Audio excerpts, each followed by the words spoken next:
Well, good evening, folks. I want you to turn your Bibles to John 18. We're beginning a series tonight called our Unsearchable God. I sort of wrestled with the title for a bit, actually. And I think I told you a story a few years ago about a little guy who was drawing a picture of God, and his teacher asked him, "Son, what is that you're drawing?" And the little guy said, "It's a picture of God." And the teacher said, "Well, nobody knows what God looks like." And the little guy said, "Well, they will when I've done my picture." And admittedly, and because of the title, a pursuit such as this, the attributes of God, can lead to so many questions.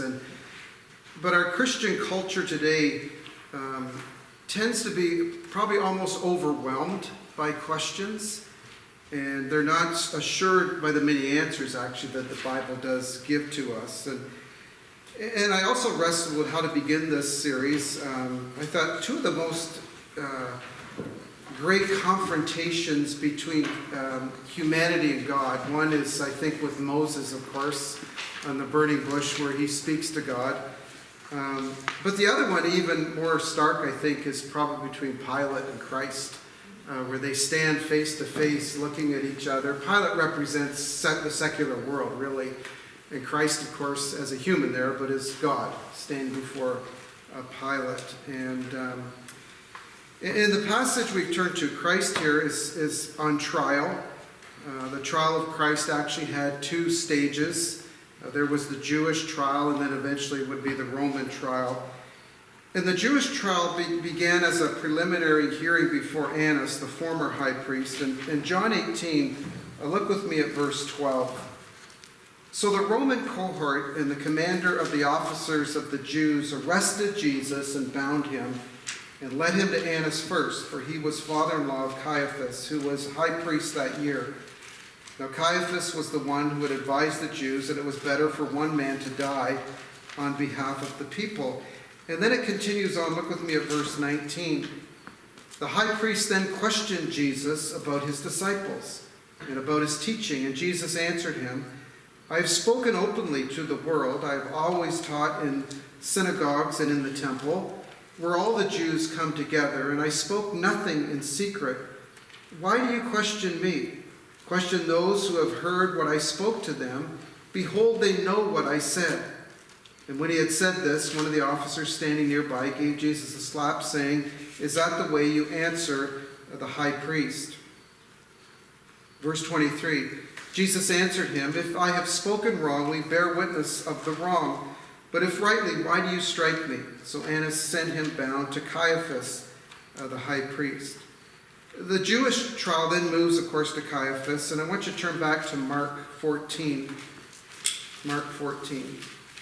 Where the story really continues, if we're going in order here of time. And beginning to read at verse 53.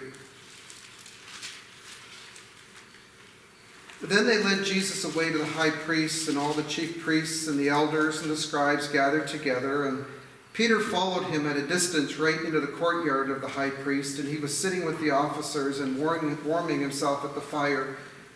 Now the chief priests and the whole Sanhedrin were seeking to obtain testimony against Jesus to put him to death, and they were not finding any. For many were giving false testimony against him, but their testimony was not consistent. And some, standing up, were giving false testimony against him, saying, 'We ourselves heard him say, I will destroy the sanctuary made with hands, and in 3 days I will build another made without hands.' And not even in this way was their testimony consistent. And the high priest stood up in their midst and questioned Jesus, saying, 'You answer nothing? What are these men testifying against you?' But he kept silent and did not answer. Again the high priest was questioning him and said to him, 'Are you the Christ, the Son of the Blessed One?' And Jesus said, 'I am. And you shall see the Son of Man sitting at the right hand of the power and coming with the clouds of heaven.' And tearing his tunics, the high priest said, 'What further need do we have of witnesses? You have heard the blasphemy. How does it seem to you?' And they all condemned him to be deserving of death. And some of them began to spit at him and to blindfold him and to beat him with their fists and to say to him, "Prophesy." And the officers received him with slaps in the face. And then Mark chapter 15, just verse 1. And early in the morning, the chief priests and the elders and scribes and the whole Sanhedrin immediately held council, and binding Jesus, led him away and delivered him to Pilate. Then in verse 2, in front of Pilate, and Pilate questioned him, "Are you the king of the Jews?" And he answered him and said, "You yourself say it." And the chief priests began to accuse him of many things. Then Pilate was questioning him again, saying, "Do you not answer? See how many accusations they bring against you." But Jesus made no further answer, so Pilate marveled. John gives record of this same trial as well, and some scholars actually believe that John was there because he gives so much information of the trial with Pilate, and he actually gives so little information of the trial before the Jews. So we pick this story up finally in John chapter 18. John chapter 18. And actually following this trial, Jesus is sent to Herod in Luke 23 and then returns back to Pilate where he is condemned to die. John 18, verse 28. Then they led Jesus from Caiaphas into the praetorium. We talked about that in the sermon. And it was early, and they themselves did not enter into the praetorium so that they would not be defiled, but might eat the Passover. Now remember, this is the Jews bringing Christ before Pilate. This is not the secular crowds. Notice it says that this was early in the morning. It was sort of like a hanging posse, right? And maybe like the old bonanzas, right? Where they're going to get this done really quick and wanting to get this thing done. And the praetorium is the palace of the Roman governor Pilate. Chapter 18, verse 29. Therefore Pilate went out to them and said, "What accusation do you bring against this man?" Pilate, the Roman governor, believed to be from approximately AD 26 to AD 36. And actually, Pilate's name was discovered in 1961 by archaeologists. And when he was in Jerusalem, he would stay in this palace, which was built by Herod. And Pilate says, "What accusation?" That's a difficult question because the Jews actually had no charge which would stand up against Christ in court. And the desire of these men was that their killing of Jesus would be done, however, properly. They didn't want this to be a mob scene like when they stoned Stephen. And this became the ultimate wrong, that thing done justly, the trial of Jesus, the condemning of Jesus. The Jews wanted Christ to be put to death lawfully, legally, safely, and yet shamefully. It's interesting in the Matthew account, when the Jews brought Christ before Pilate, they shouted, "Let his blood be on us and our children." And then I noticed a few years later, when some of the apostles were arrested and stood before the high priest and the Jewish leaders, Acts 5 actually says this. It's interesting. Then the captain went along with the officers and proceeded to bring them back without violence, for they were afraid of the people, that they might be stoned. And when they had brought them, they stood them before the Sanhedrin. And the high priest questioned them, saying, "We strictly commanded you not to continue teaching in this name, and yet you have filled Jerusalem with your teaching and intend to bring this man's blood upon us." Tides have changed. So Pilate asks, "What accusation?" Chapter 18 of John, verse 30. They answered and said, "If this man were not an evildoer, we would have not delivered him to you." You can sort of hear the sarcasm in the statement, as if we're going to bring him before you, as if he hasn't done anything wrong, right? What else are they really going to say? What evil did he do? Well, he healed people, he fed people, he taught people. Later he was raised from the dead. Matthew 27:18 records that Pilate was well aware that they had delivered Christ before them out of envy only. So Pilate tells them to judge him according to your own laws. In other words, go so far as your own laws will allow you. And notice verse 31.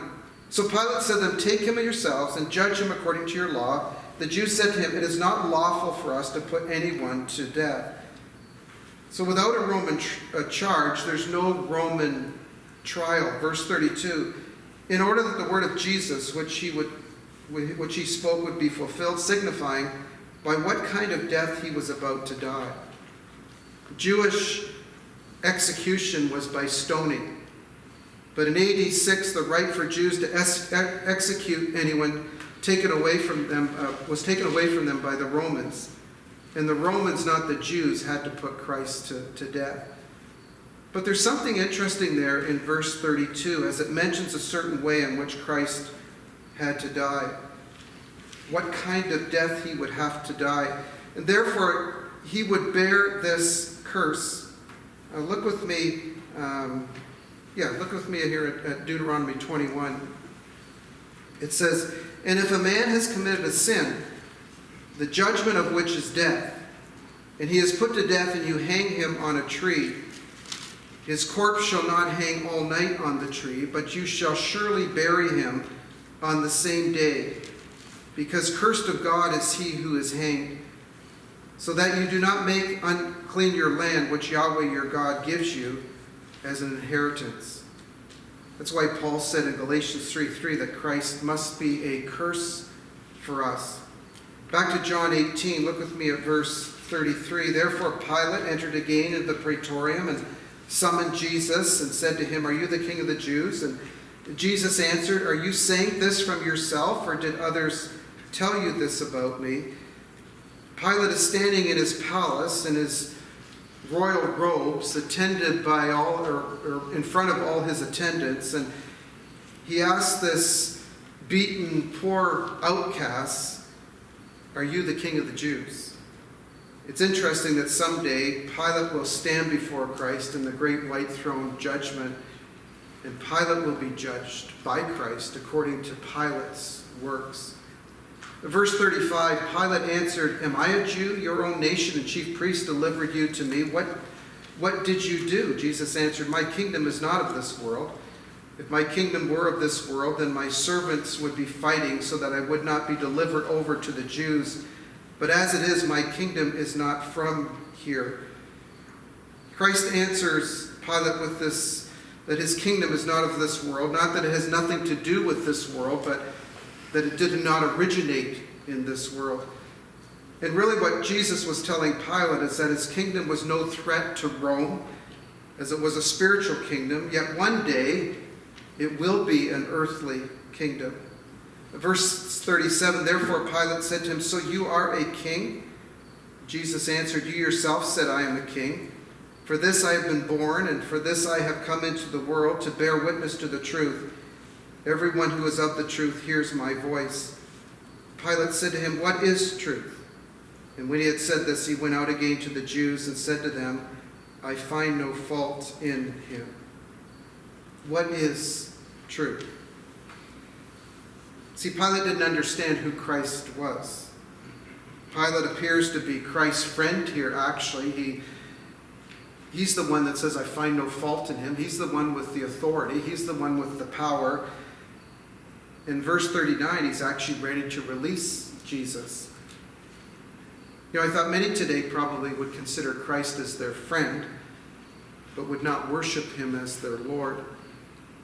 And here Christ goes to Herod, then back to Pilate, where he's sentenced to die, and John makes it very clear that there is no fault found in Christ.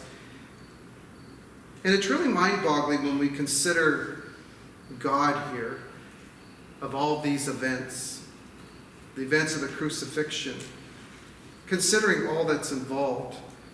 You think of Acts 2, where it says, men of Israel, listen to these words, Jesus the Nazarene, a man attested to you by God with miracles and wonders and signs which God did through him in your midst. Just as you yourselves know, this man, delivered over by the predetermined plan and foreknowledge of God, you nailed to a cross by the hands of lawless men and put him to death. And then Luke, the same Luke, gives a little more information in chapter 4. For truly in this city there were gathered together against your holy servant Jesus, whom you anointed, both Herod and Pontius Pilate, along with the Gentiles and the peoples of Israel, to do whatever your hand and your purpose predestined to occur. See, here we're given to understand that each of these players in the crucifixion were all responsible for their actions. We know they were because the Bible says that they were. And yet this entire event is planned by God, and who all the players are going to be. Really a truth that we will never fathom, and probably do an injustice to the truth if we try to explain it somehow, frankly, as opposed to accept it. And here we have God planning this entire event of the crucifixion, which really places God actually here standing before Pilate. So Pilate's the authority, Pilate's in charge, but the sovereign God is standing across from him and is in control of everything that's happening here. And when Pilate asked the question, what is truth? It's really indicative of the fact that Pilate had no idea of the truth, though he did know that Jesus was innocent. But he had no idea that he was dealing with God face to face. He really had no idea of the character of God. So his question, really, what is truth, is probably a good question. It would be a great question for non-believers to ask us, wouldn't it? To frankly, openly say to us, what is truth?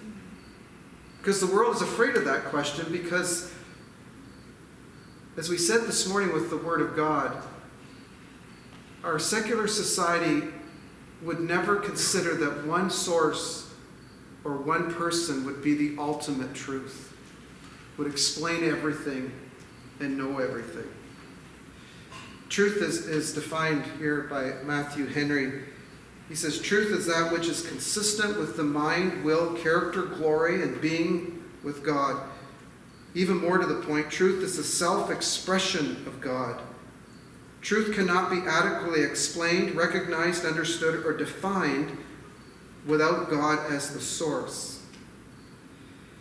And this is what Pilate was trying to do. He's really trying to define truth or ask about truth outside of God, which is completely impossible. So I think we need to feel for our world, because though we're frustrated because they don't find truth, but they can never find truth outside of God. Unless they know Christ, they don't know truth. So when we have a title like Our Unsearchable God, I trust we understand the value in learning here from His Word as much as we can, if truth is dependent on the understanding of God. Now, admittedly, when we consider God and truth, it's difficult for our minds to fully comprehend God. Ecclesiastes 3:11 states that man will not find out the work which God has done from the beginning even to the end. Our only response really is, when we consider such things, is for some of these will be to stand back and be completely amazed at God. Yet we have His Word, and we have been given much about the revelation of God in His Word, and therefore we know certain attributes about God because He has revealed them to us. But in many ways they're still unsearchable, because they're about God, which is way beyond us and way beyond our understanding. We know some of the descriptions, we know some of the words, we can somewhat explain them, but we never completely will know God and how they fit with God. So over these next weeks, we're going to talk about some attributes of God which are only true of God, such as that God is eternal, which we're going to look at tonight. Some attributes of God are actually found in us to such a limited degree. Something like love. You and I can show kindness or mercy, but they wouldn't be, there's such a limited degree. And so some have called these, some of these characteristics, some have called the perfections of God, because some would call all the attributes of God perfections. Some theologians would call some of them perfections because they are perfected in God only and not in us, though we would have them. Some attributes, of course, are not in us, being eternal, where you and I are not eternal in the sense we had no beginning. So I just thought before we even begin this list tonight, I just thought it would be sort of good to go over and just give me some things that you would consider as attributes of God. So maybe some of the words that you know. Or give me some of the words that might be characteristics of God. Things that we talk about labeled with God, but would be true of us as well to a far limited degree. Any thoughts? I can give you the first one, the eternity of God, right? Or some would say the word eternality of God. Some theologians actually use both terms, but the eternity of God. That would be an attribute, because eternity means no beginning, no end, which is not true of us. You can throw them out there, you can be wrong. Yes. I've got the list in front of me, so I'd go. These omni ones, Yes. omnipresent, Okay. omniscient, and omnipotent. Okay, well, I'm going to write these down, and then I'm going to get you to explain them here. Okay, so we got omnipresent. So omni is all, Yeah. all present. He's in all places Okay. at any one time. Omnipotent. All powerful Yeah, okay. and Omniscient. all knowledge. Yes, or all knowing, yes. Yeah.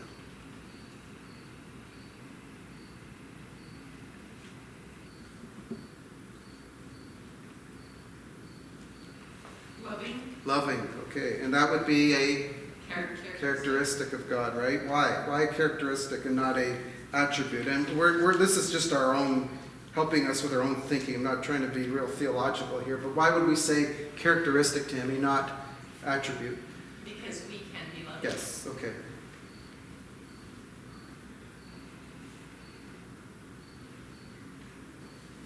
God is a healer. God is a healer. And some of these are gonna go underneath. Could that go underneath something here? Yes, I would say so.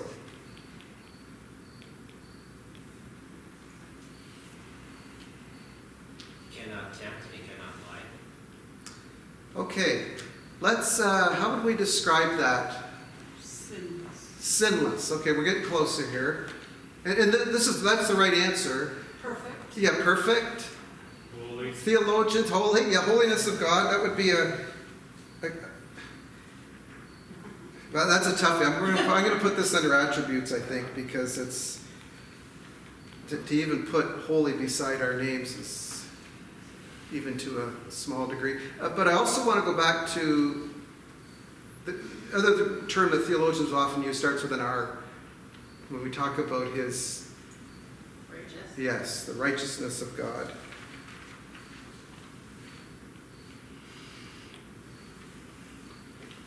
And again, I mean, I could go on that side.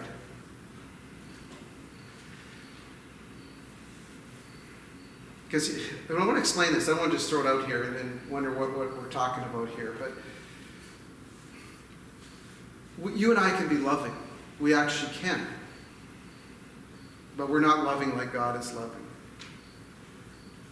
To say that we're righteous, we cannot. By the fact once you're not righteous, you're not righteous. And we are righteous in standing because of what Christ has done, but we cannot be righteous in this life. Do you understand what I'm saying? I mean, we can hate someone, but then we can love them. But once you sin, once you've broken a commandment, the Bible says you've broken all the commandments, you are not righteous. So in that sense, I would say this one probably better over on the attribute side. What about judge? Judge, yes. That's just trying to think how the word that. The judgment of God. Justice. Yes, okay. Let's go here with justice of God. Again, this is something that we can do. But God is obviously the ultimate judge, the ultimate justice. Merciful. Merciful. Good one. The mercy of God. Go along with merciful. What? Forgiving. Gracious. Gracious. Okay, let's say gracious. Yeah, okay, let's go with the forgiveness of God. And some of these, we will not do them all, but some of these we're going to group together because some of these sort of tie in with each other. I think when we have love, we may talk about His grace and mercy on that same evening. Any others you can think of? Patient, long-suffering. Okay, the long suffering of God is a good one.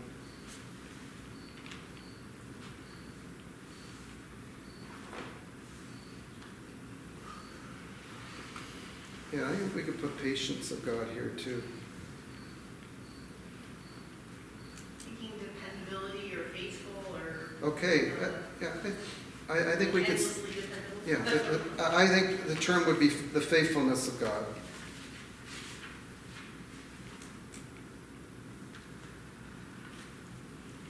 The changelessness or Yes. immutable. Immutable. Okay, yeah.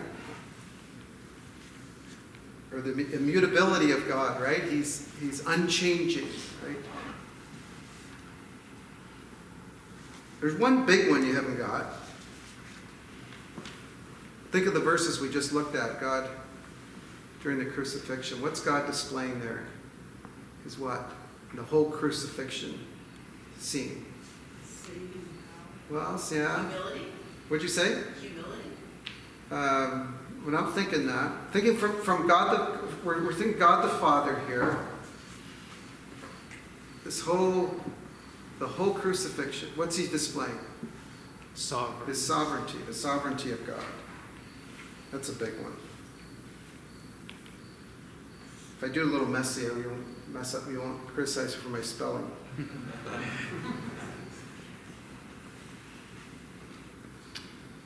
I'll give you some of these are a little more difficult. And I don't think it's an endless list. Got the wrath of God. Some talk about the freedom of God. He's not restrained to do what God desires to do because He's perfect.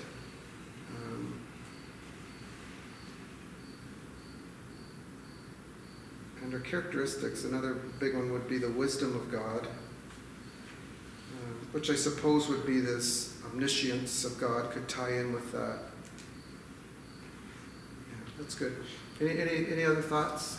Providence. What'd you say? Providence. Providence of God.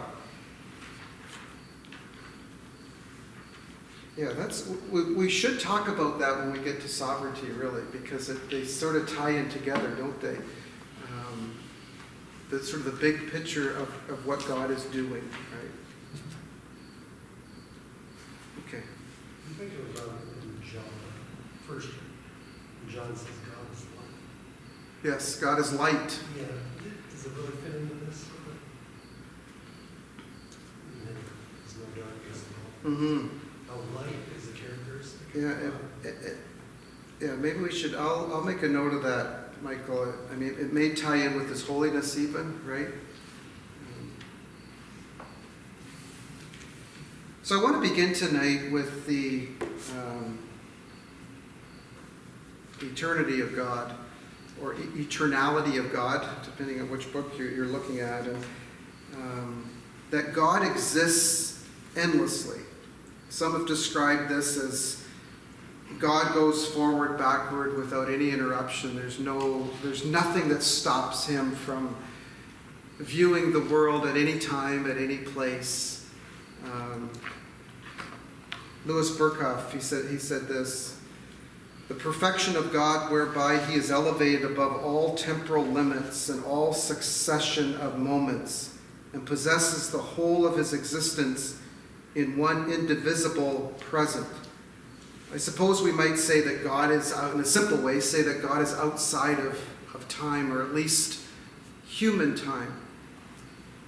I find the eternity of God to be one of the hardest attributes to understand. I mean, if you said, let's talk about the omniscience of God. Well, we just get in our minds that we just believe God knows everything. And as much as we can't grasp that, I think at least we understand the concept. But eternity for me is, I find, probably the most difficult, because I understand eternity, future.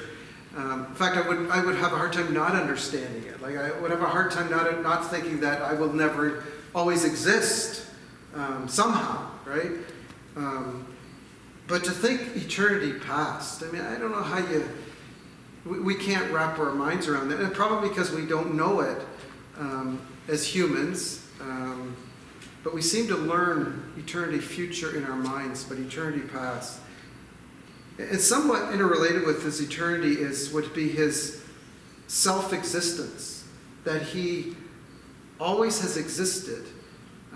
It's interesting, scientists will talk about stars that have certain life, right? And you read about that, and that they'll use up all the energy within them at some point, and then they become what they call like a red giant, and then they'll basically explode and become massive, and then within a few short millions and millions of years, they're gone, right? And so we have a hard time understanding that God can use his power and energy, but it's unlimited. Like there's nothing used up with God.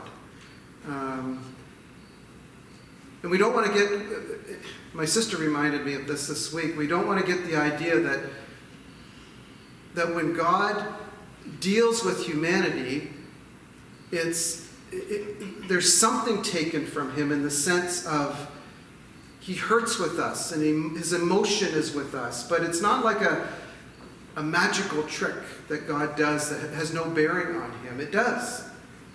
But as far as his power, it's unlimited.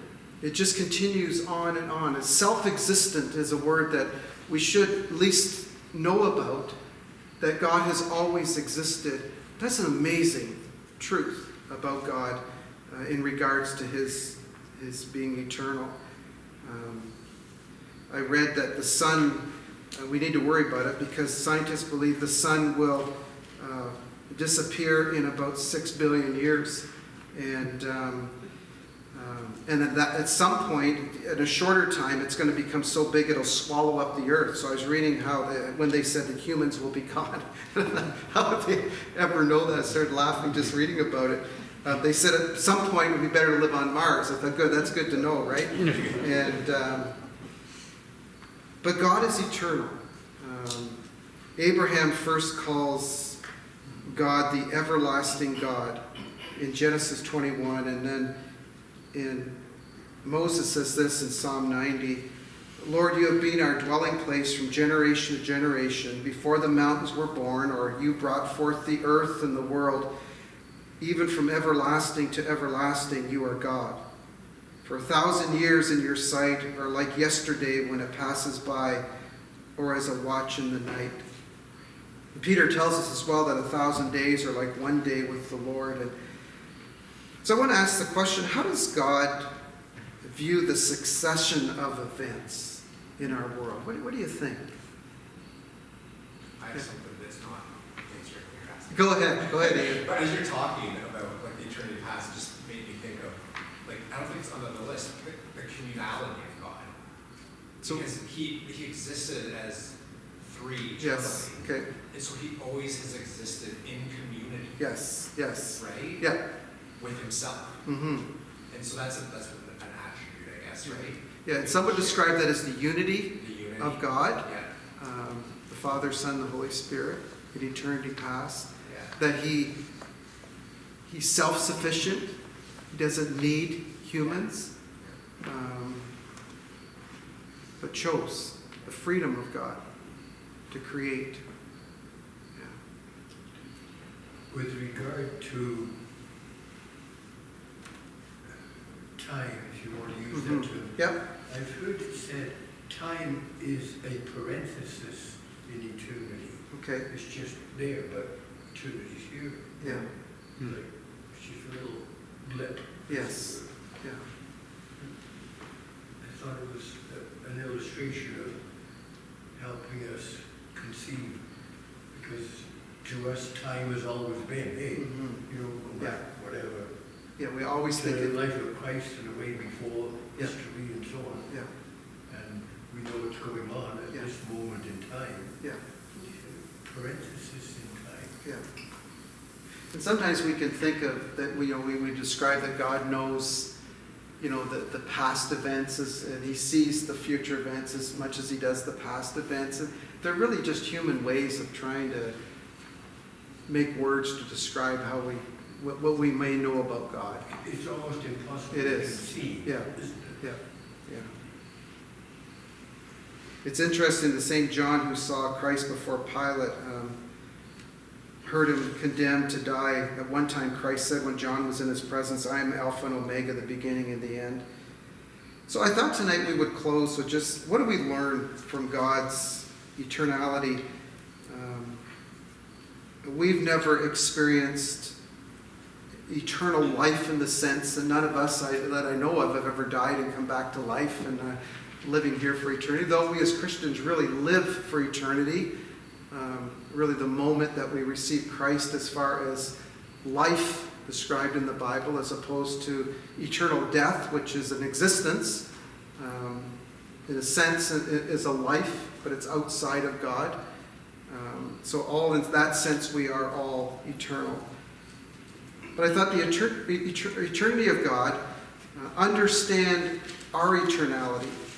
Though we're not eternal as God is, in that we had a beginning and God did not, the Bible does teach that both the believer and the unbeliever will live forever. So all of us, believer, unbeliever alike, have an eternal soul.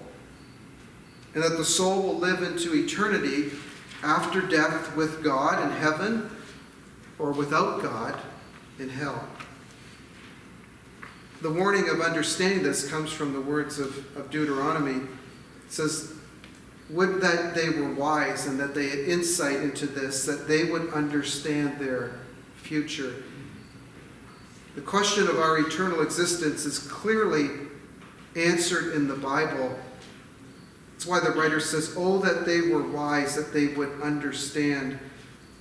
Ecclesiastes 3 verse 11, God has placed eternity in the heart of man. So we think about these things.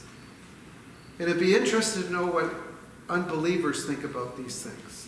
They say, for the most part today, secular thinking would say that when we die, we die. That's the end. And they are remembered only through those that live, but no longer are they themselves conscious or alive. But the Bible says that God has placed the eternity in the heart of every man. Ted at home, she doesn't think about eternity. I know she doesn't. But we do, don't we? Secondly, to understand the timelessness of God. I think back to the kid song, my God is so big, so strong, and so mighty, there's nothing my God cannot do.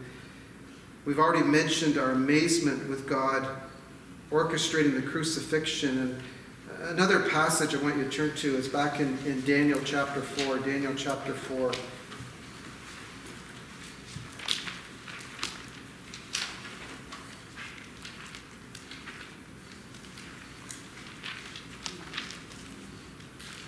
Look with me at verse 3. How great are his signs, and how strong are his wonders. His kingdom is an everlasting kingdom, and his dominion is from generation to generation. This, of course, is Nebuchadnezzar speaking. Verse 34, it says, but at the end of those days, I, Nebuchadnezzar, lifted up my eyes toward heaven, and my knowledge returned to me, and I blessed the Most High, and praised and honored him who lives forever. For his dominion is an everlasting dominion, and his kingdom endures from generation to generation. And all the inhabitants of the earth are counted as nothing. But he does according to his will in the host of heaven and among the inhabitants of the earth. And no one can strike against his hand or say to him, what have you done? This is a pagan king who really gives us some insight into the attributes of God and that he is eternal. In your notes there, and I guess I got it up here as well, this is a diagram I found, and it just amazed me. I think of God looking at eternity past, looking at creation, looking at the life of Christ, looking at 2024 today, looking at the final judgment, and eternity future. And to God, he's just there. He's just present in all of those times. And really, if you go from creation to the final judgment, you're just such a short time frame in eternity, aren't we? But he sees well beyond that, but he sees well before that as well. It's good to be reminded, however, that God does work within human time, in the sense that he limits some of his actions to a time frame. In Galatians 4, Paul writes that when the time had fully come, God sent his Son. So he works within his creation, the time that he set up when he gave the sun and the moon to rule by day and night, and he works within that time frame. He had a time in eternity for creation, and he had a time for his Son, and he will have a time for judgment. And a good question is, will we be outside of time and eternity? Any verse that would hint that we would not, can you think? When the trumpet of the Lord shall sound and time shall be no more. That's just a hymn. Outside of time. And I was thinking of eternity. There'll no longer be a sun or moon or night. And those are definitely markers of time, aren't they?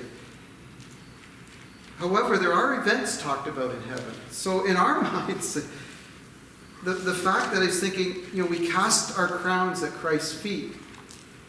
So there's going to be a time we have crowns and a time we don't have crowns. So there's going to, at least in our minds, there's this sort of a succession there of events. It speaks about, in Revelation, about the saints singing songs, and you sing.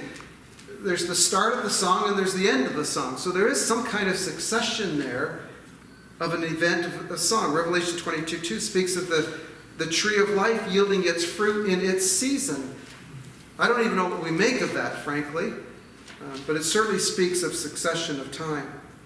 It would almost be better to view these things as that whether there's any kind of timetable or not, that God has a succession of events that will happen throughout history that he has predetermined.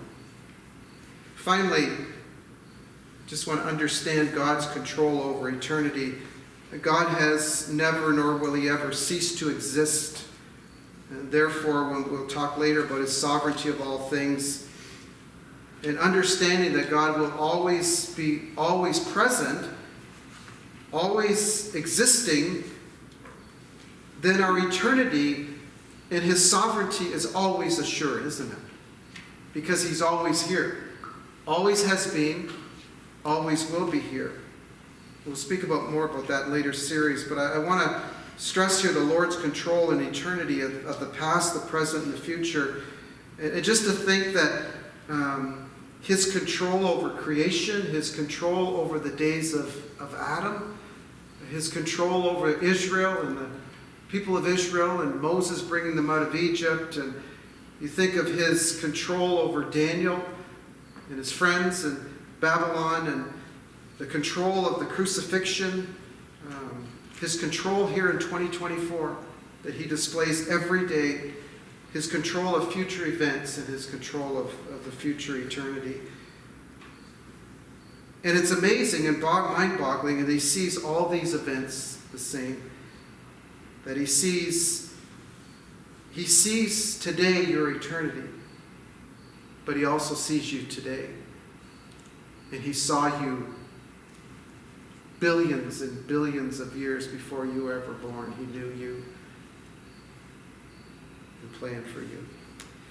In closing, not so much on eternity, I just want to look at a few verses that I think remind us of that God is unsearchable. Someone's got Job chapter 5, verse 8 and 9, if they could read that for us. I would seek unto God, and unto God would I commit my cause, which doeth great things and unsearchable, marvelous things without number. I Okay. didn't understand that. And Job 36, 26. Job 36, 26. Behold, God is exalted, and we do not know him. The number of his years is unsearchable. Psalm 145, 3. Great is the Lord, and greatly to be praised, and his greatness is unsearchable. Isaiah 40, 28. Do you not know, have you not heard, the Lord is the everlasting God, the creator of the ends of the earth. He will not grow tired or weary, and his understanding no one can fathom. In Romans 11, 33. Oh, how great are God's riches and wisdom and knowledge. How impossible is it for us to understand his decisions and his ways. Any thoughts or questions?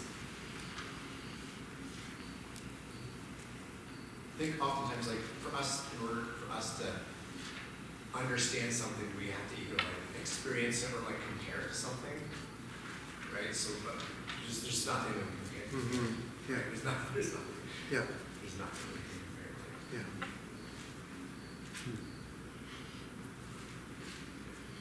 So will we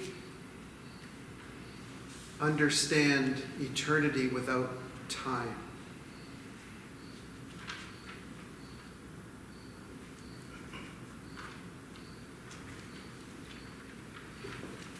Just the thoughts, we're so used to what's next. That's how we live, right? Every day we live. To the next meal, to the next sleep, to the next church, to the next day at work. It's everything. It's such succession of events. And then when we get into God's realm, must wonder what that would be like.